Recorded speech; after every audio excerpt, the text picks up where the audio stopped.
Bienvenue dans ce live de la Fête de l'Aviation. Fête de l'Aviation, deuxième du nom cette année.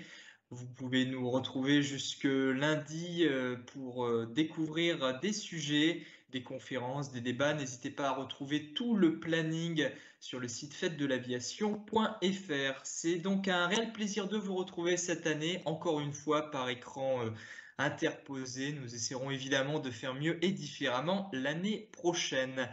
Pour ce premier live, j'ai le plaisir de recevoir Anthony Gomez. Salut Anthony. Salut Jean-François. Alors Anthony, tu es EPL 2020. Est-ce que tu peux nous expliquer un petit peu ce que signifie EPL lorsque l'on vient de rentrer à l'ENAC? Alors, EPL, ça veut dire élève pilote de ligne.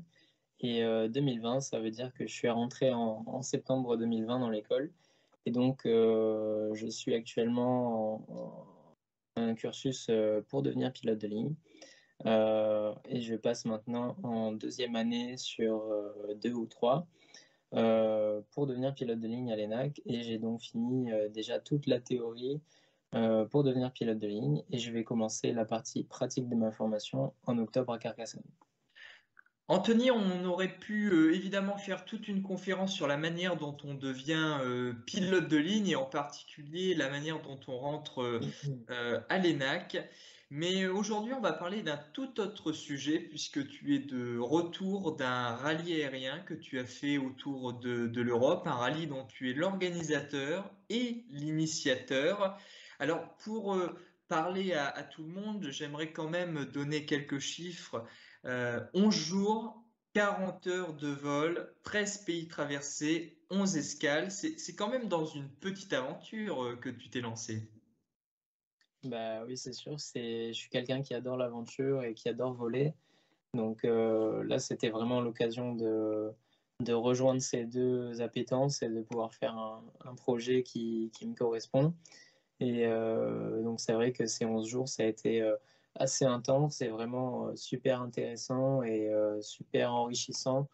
euh, Tant sur le plan technique que sur le plan humain et de la communication, etc. Et ça a vraiment été une super aventure.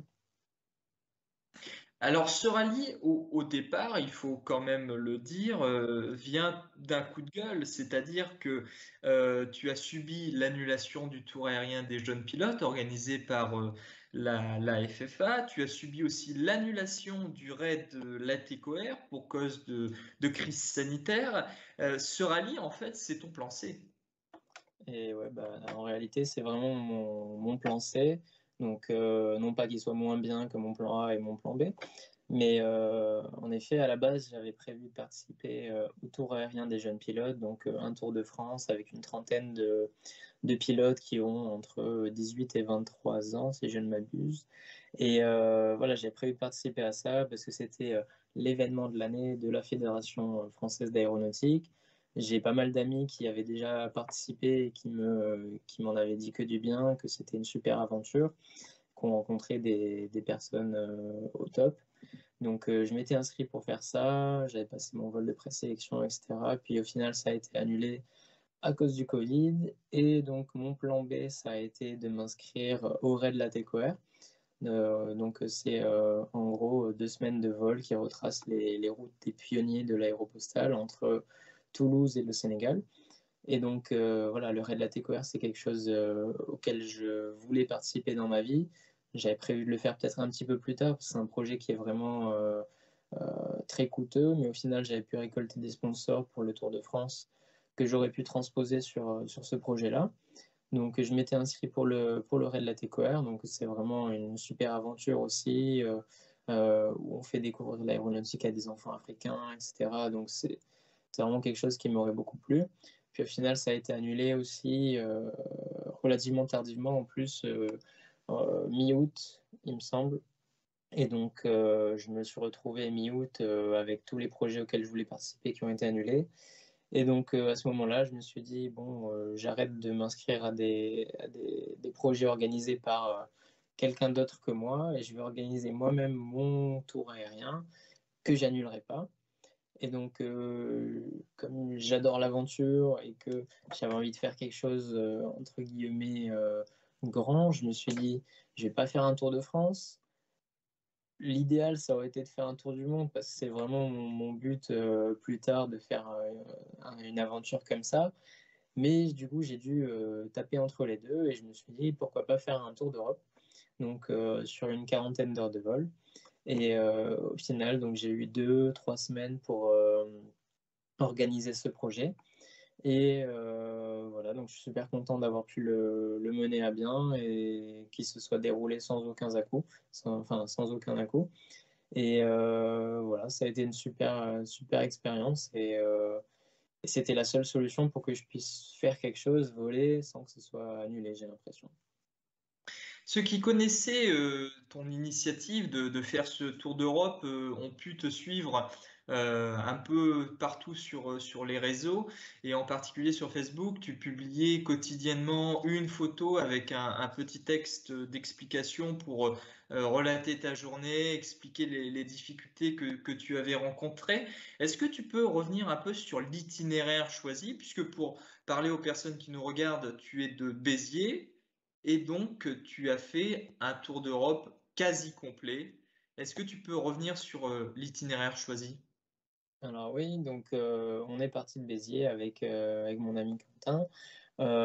Donc le 9 septembre, on est parti un matin vers 8h30, 9h. Et donc on a décidé de faire un tour d'Europe dans le sens horaire. On est parti d'abord à Colmar, ensuite en Allemagne, puis au Danemark. Ensuite, le lendemain, on a fait Suède, Finlande, on est redescendu vers la Lettonie, ensuite la Pologne. On a fait Slovaquie, Slovénie, l'île de Brač en Croatie. Ensuite, on est allé en Italie, à Rome, avant de faire la Corse et de rentrer en France. Et donc voilà, c'est un itinéraire qui permet de faire une boucle sur l'Europe d'environ 7500 km et qu'on a pu boucler justement en une quarantaine d'heures de vol. Alors bien sûr, à bord du PA28 qui t'a permis de réaliser ce tour aérien, tu n'étais pas seul, tu étais accompagné de Quentin Clerc, qui est lui aussi, qui était élève pilote de ligne à l'ENAC en 2018, qui est aujourd'hui instructeur de vol.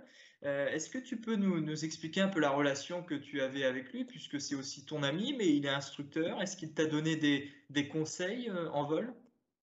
Alors Quentin, ouais, avant tout, c'est un ami que je connais depuis, ça fait 6 ans à peu près qu'on se connaît, justement grâce à ce beau milieu qu'est l'aéronautique. On s'était rencontrés sur les réseaux sociaux, sur un groupe de passionnés. Donc au final, on a pu rentrer en contact et se rencontrer en vrai.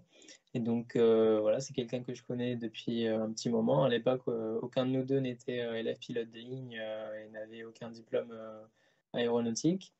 Et au final, Quentin, comme il a 2 ans de plus que moi, il a pu rentrer à l'ENAC en 2018. Et donc j'ai pu suivre ses traces 2 ans derrière, en rentrant à mon tour en 2020. Il m'a d'ailleurs donné pas mal de conseils pour le concours, donc ça m'aura bien aidé. Et donc maintenant, il a fini sa formation à l'ENAC, il est instructeur de vol et il cherche un travail comme pilote de ligne. Et donc c'est vrai que partir avec quelqu'un qui est diplômé instructeur, c'était un gage de sécurité pour moi. Donc Quentin, oui, clairement, il m'a donné pas mal de conseils. Non pas que je me serais tué si j'étais parti tout seul, mais c'est quand même plus agréable de partir avec quelqu'un qui a plus d'expérience. Et donc il a pu m'apporter aussi pas mal de connaissances et de bonnes pratiques, de bonnes habitudes à mettre en œuvre pour ma formation pratique à l'ENAC à venir. Donc voilà, d'ici 2 semaines, je vais commencer ma formation pratique à Carcassonne. Et c'est vrai que Quentin, il m'a déjà donné quelques méthodes, quelques conseils sur comment bien aborder cette formation, comment on fait l'ENAC sur certains points, la gestion carburant, les briefings de descente, etc. Donc c'est vrai que partir avec Quentin, ça m'a beaucoup apporté parce qu'il avait justement cet œil de quelqu'un qui a terminé la formation à l'ENAC et qui a un peu plus d'expérience quand même que moi. Donc c'est vrai que c'était vraiment un gage de sécurité et en plus il y avait une super bonne entente dans le cockpit parce qu'on est amis avant d'être élève instructeur. Donc on a pu discuter tout simplement, rigoler ensemble, et c'était quand même vachement plus sympathique que si j'étais parti tout seul. Je le disais au début de cet entretien, tu as eu l'occasion de parcourir 13 pays, 11 escales, autant de pays et de découvertes d'aérodromes, ça laisse quand même des souvenirs. Est-ce que tu peux nous parler de l'escale qui t'a le plus marqué? Alors, il y a 2 escales qui m'ont beaucoup marqué. La première, c'était, le deuxième jour quand on est arrivé en Finlande. Je me suis dit, c'est le plus loin de la maison qu'on sera sur tout le trajet. On était au-dessus du parallèle 60 nord, on était vraiment très très haut en termes de latitude. On était vraiment loin de la maison, je crois à 5000 km, quelque chose comme ça. Et quand on est arrivé avec le coucher de soleil sur les grands pins, etc., je me suis cru au Canada. C'était vraiment magnifique. Il y avait plein de petits lacs, des petites îles, etc. Et donc la Finlande, c'était vraiment une super surprise, je ne connaissais pas du tout. Et, euh, et donc ça a été génial. Et après, sinon, la deuxième escale que j'ai beaucoup aimée, c'était Riga en Lettonie, où on est resté 4 jours, notamment à cause de la météo qui nous a contraints de rester au sol. Euh, Ça m'a fait super plaisir de pouvoir visiter une capitale européenne et de me dire, ben, c'est moi qui ai amené l'avion jusqu'ici, bon, avec Quentin. Tous les deux, on se disait, c'est nous qui avions amené l'avion jusqu'ici. On s'est déplacé nous-mêmes en vacances. Et c'est assez fou de se dire ça parce que d'habitude, quand je pars en vacances, visiter une capitale ou quoi, je prends l'avion, je suis passager, mais c'est tout. Et là, ça faisait quand même plaisir de se dire pour la première fois, c'est moi qui me suis emmené en vacances. C'était quelque chose de marquant dont je me rappellerai toujours, même dans 30 ans quand je serai pilote de ligne, et je me dirai, voilà, la première fois où je me suis emmené en vacances, c'était quand j'étais à Riga.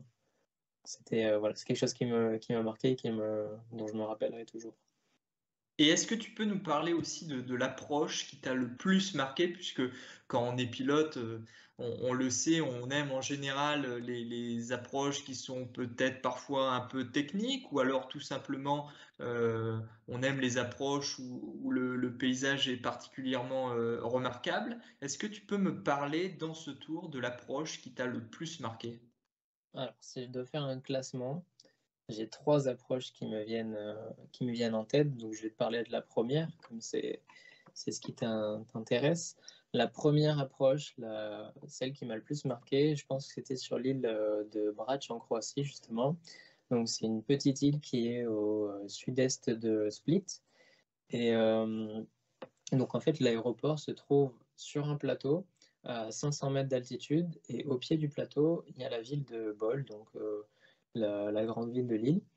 Et donc, pour atterrir sur cette île, il fallait justement survoler le plateau. Et en fait, juste avant de toucher la piste, on est dans le vide à 500 mètres de hauteur.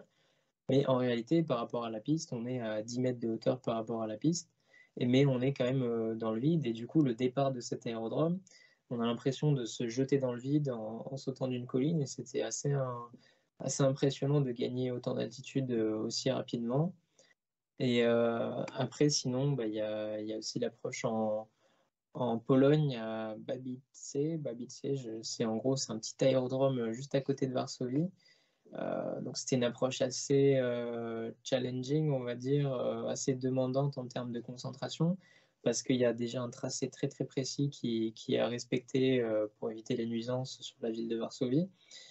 Mais aussi, le souci, c'est qu'on est arrivé et tout le monde parlait polonais, sauf nous. Donc, on est arrivé, on parlait anglais avec la FIS. Donc, c'est comme un contrôleur, sauf qu'au lieu de donner des ordres, il donne des informations. Euh, et on est arrivé, il y avait plein d'avions qui volaient dans le circuit.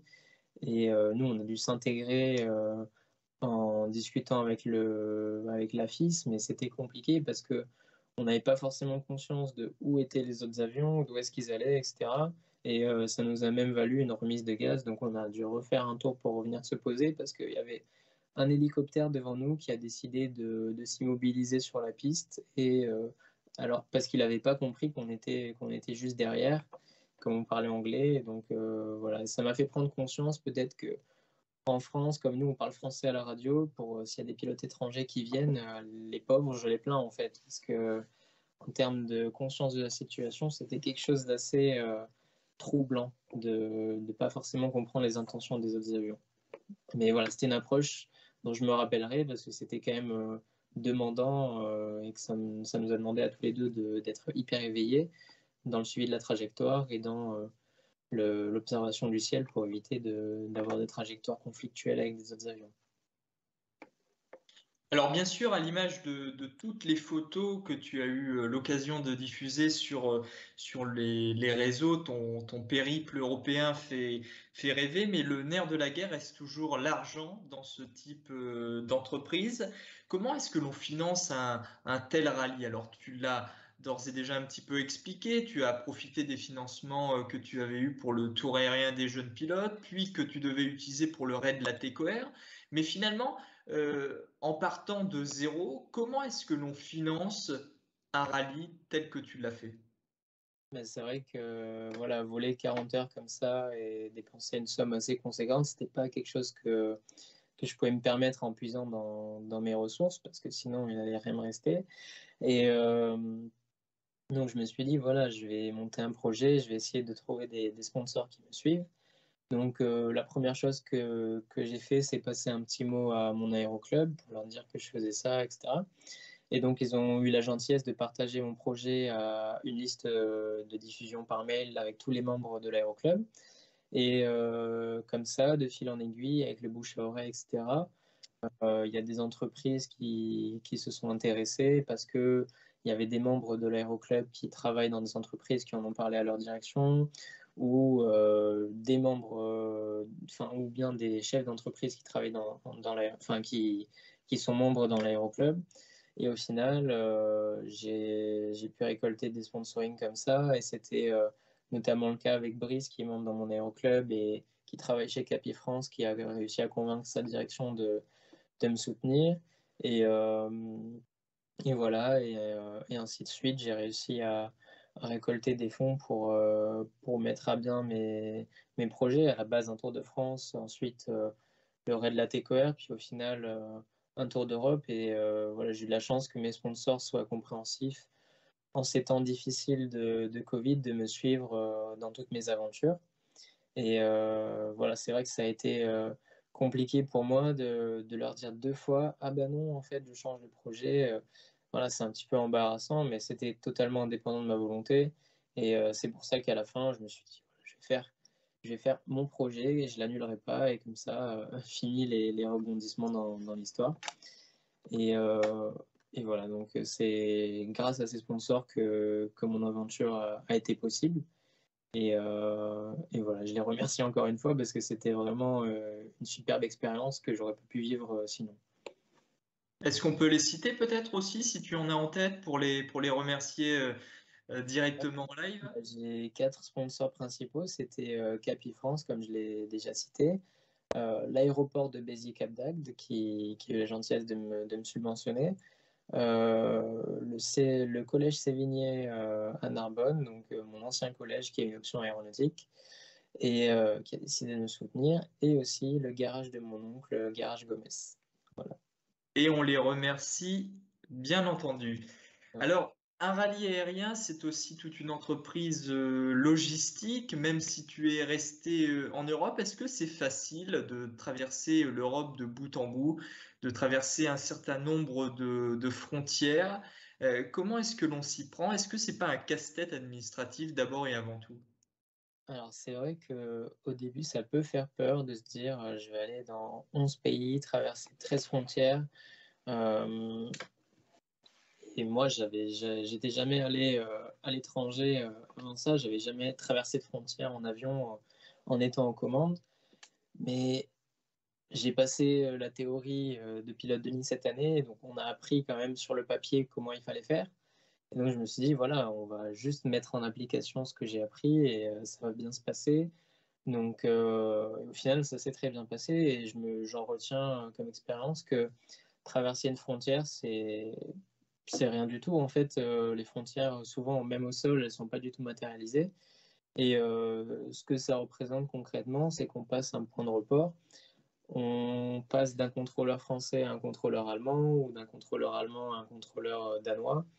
Et c'est tout. Au final, on vole sous plan de vol, donc les contrôleurs connaissent nos intentions, ils savent où on va, ce qu'on fait, etc. Et au final, on a été surpris par la facilité avec laquelle on traverse une frontière. Il n'y a pas plus de complications que ça. Et voilà, et la première frontière qu'on a passée entre la France et l'Allemagne, on rigolait, on se disait, est-ce qu'ils vont nous demander un truc? Est-ce qu'il faut faire quelque chose de particulier? Et, et au final, on a passé la frontière en rigolant. On a donné un petit coup de palonnier pour faire bouger le nez de l'avion, et histoire de dire, voilà, c'était le passage de la frontière. Parce qu'on sait que plus tard, quand on sera pilote de ligne, il y a des commandants de bord qui, quand on passe l'équateur, s'amusent à donner un petit coup dans les palonniers de l'avion pour dire, voilà, tu vois, on a passé l'équateur, ça bouge, voilà, c'est une petite blague qu'on s'est faite, et ça nous a bien fait rire. Puis au final, après, les frontières, on les passait comme si de rien n'était, limite, et c'était super intéressant, voilà, de passer d'un contrôleur à un autre. On découvrait à chaque fois de nouveaux accents, de nouvelles intonations, et c'était très rigolo. Alors, en parlant aussi de logistique, je pense naturellement aux questions d'avitaillement, puisque le PA-28, donc l'avion léger que tu as utilisé, n'utilise pas du kérosène, mais c'est du carburant d'aviation légère qu'on appelle l'Avgaz 100 LL. Est-ce que c'est facile, lorsque l'on fait escale dans 13 pays différents, de trouver de l'Avgaz? Alors, justement, la recherche d'Avgas, c'est quelque chose qui a déterminé un petit peu ma route. Donc, j'ai choisi des terrains où l'Avgas était présente et pas forcément excessivement cher, parce que, voilà, sur le tour, si je donne des chiffres, le prix du litre d'essence a varié entre 2,93 et 1,70. Donc, ça dépend quand même des pays, et ça peut vite monter très haut. Et justement, c'est à cause du manque d'Avgas dans certains pays que j'ai pas pu élargir mon tour en allant vers la Bulgarie et la Grèce. Parce que étonnamment, la Grèce, c'est un pays qui a pas mal d'aéroports, mais qui a vraiment pas beaucoup d'Avgas.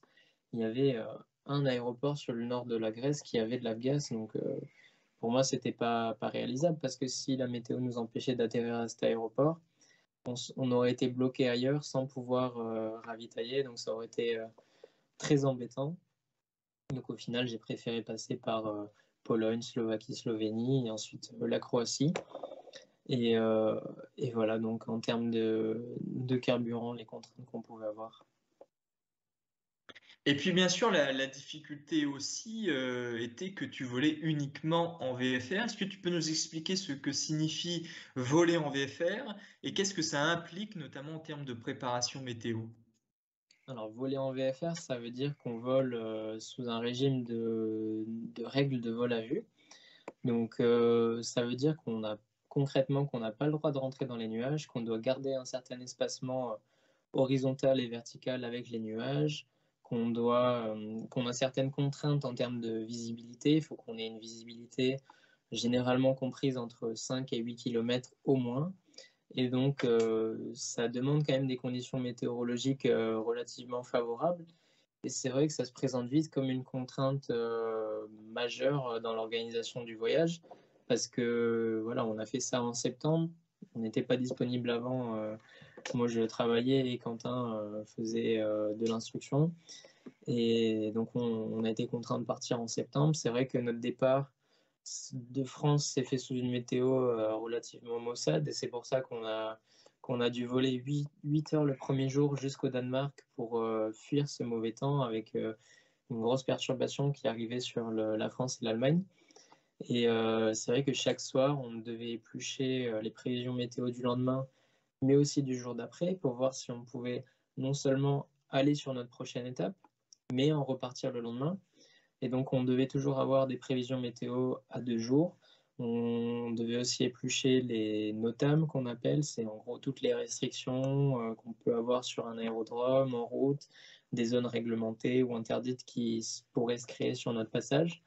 Donc c'est vrai que ça demande une analyse de la route assez fastidieuse et qu'on a vite fait de prendre entre 1, 2, voire 3 heures le soir pour faire ça. Donc on allait visiter les villes et puis ensuite on rentrait à l'hôtel, préparer le vol du lendemain. Et voilà, c'est vrai que ça peut vite être fastidieux. Et pour revenir sur le vol à vue, c'est vrai que la météo, c'était vraiment la contrainte numéro 1, on va dire, pour nos vols. Et c'est d'ailleurs pour ça qu'un jour, on a été contraint de faire demi-tour. Voilà, on a voulu partir de Lettonie avec des prévisions qui étaient relativement optimistes. Puis on a descendu toute la Lettonie, on a passé le premier quart de la Lituanie. Puis on s'est retrouvé avec face à nous un mur de pluie. Donc impossible à contourner, impossible de passer dedans. Donc on a évalué un petit peu toutes les options qu'on avait et on n'a pas trouvé meilleur choix que de faire demi-tour. Et donc on a gagné une journée de plus en Lettonie et le lendemain on est reparti. Il n'y avait plus de mur de pluie et on a pu atteindre la Pologne.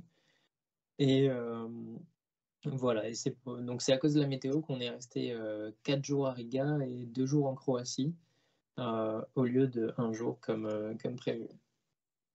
Et toutes ces journées off en vol t'ont permis évidemment de découvrir la richesse de tous ces pays. Alors, tu as un recul d'une quarantaine d'heures passées un petit peu de bout en bout de l'Europe.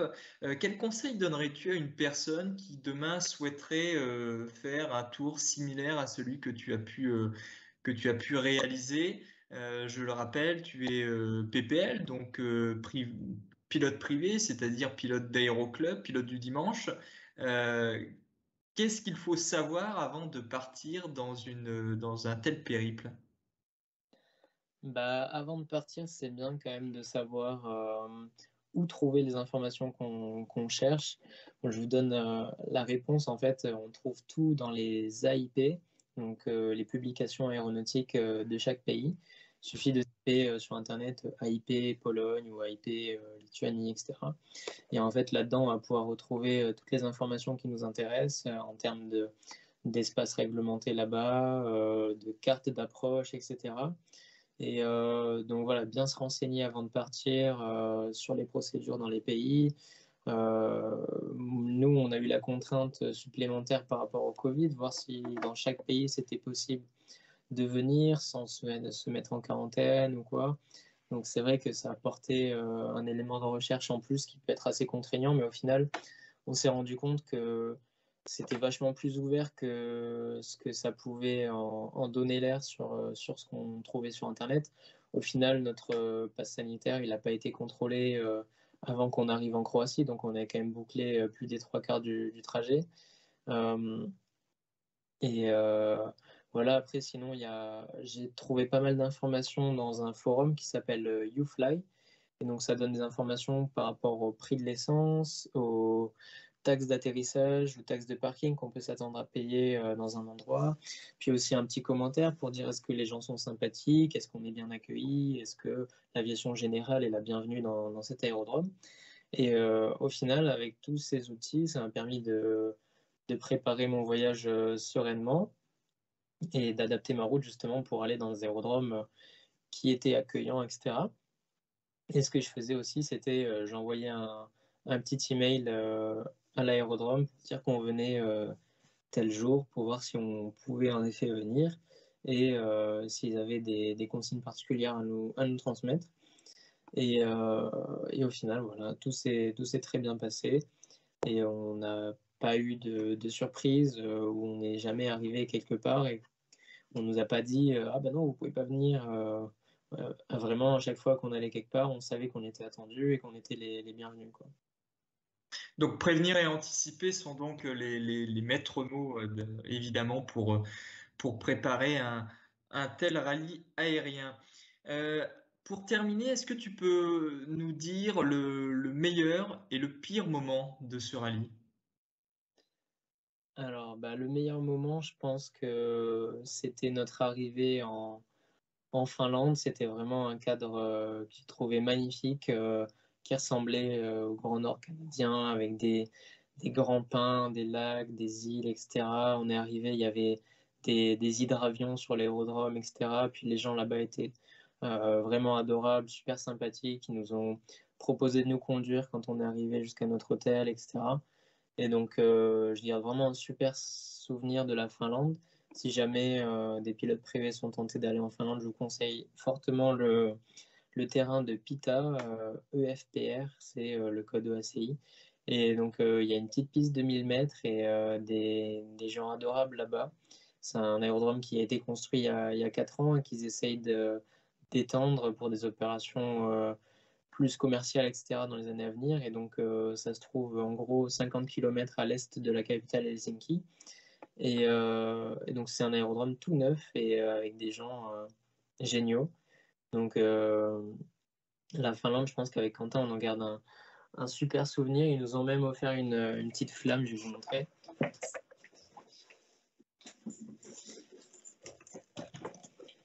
Une petite flamme Redstone Aero avec leur piste derrière 1533. Donc, on leur avait rien demandé. Ils nous ont fait un petit cadeau comme ça. Donc, je pense qu'on en garde tous les deux un super souvenir. Et la pire expérience, je pense que globalement, c'était un trajet qui était bénéfique hein, au bilan. Je ne sais pas s'il y a vraiment de pire expérience. Franchement, non. À part, oui, quand on est arrivé à Rome, qu'on avait réservé un hôtel qui en fait n'était pas un hôtel, on s'était fait entre guillemets arnaquer sur Booking alors qu'on pensait que c'était un site safe. Donc voilà, on a expérimenté les arnaques italiennes. Au final, bon, ça s'est déroulé sans trop de soucis. On a été remboursé par Booking, etc. Mais c'est sûr qu'on devait réserver les hôtels en dernière minute. Souvent, je réservais dans l'avion. Je disais à Quentin, prends les commandes 5 minutes, je réserve l'hôtel. Et donc, j'avais pas forcément le temps de regarder en détail est-ce que c'est une arnaque ou quoi. Moi, je pensais que Booking c'était safe. Au final, on en a fait les frais et voilà, bon, sans trop de conséquences, mais ça nous aura fait une petite leçon qu'il faut faire attention quand même. Eh bien, merci beaucoup, Anthony. Donc, Anthony, tu es élève pilote de ligne 2020-21. La rentrée 2020, oui, effectivement, la rentrée pour la pratique, ce sera donc très bientôt. On te souhaite un bon courage pour cette formation et peut-être que tu seras aux commandes de l'avion de ligne que nous prendrons d'ici quelques temps. Voilà, la fête de l'aviation, ça continue sur le web avec des conférences jusque lundi. À 12 heures, vous allez pouvoir retrouver les métiers de l'aéronautique navale avec Pierre Buffet, réserviste de la marine, qui va nous parler des carrières que l'on peut faire dans l'aéronautique navale. Et puis évidemment, on se retrouve sur toutes les plateformes partenaires de la fête de l'aviation. Salut Anthony!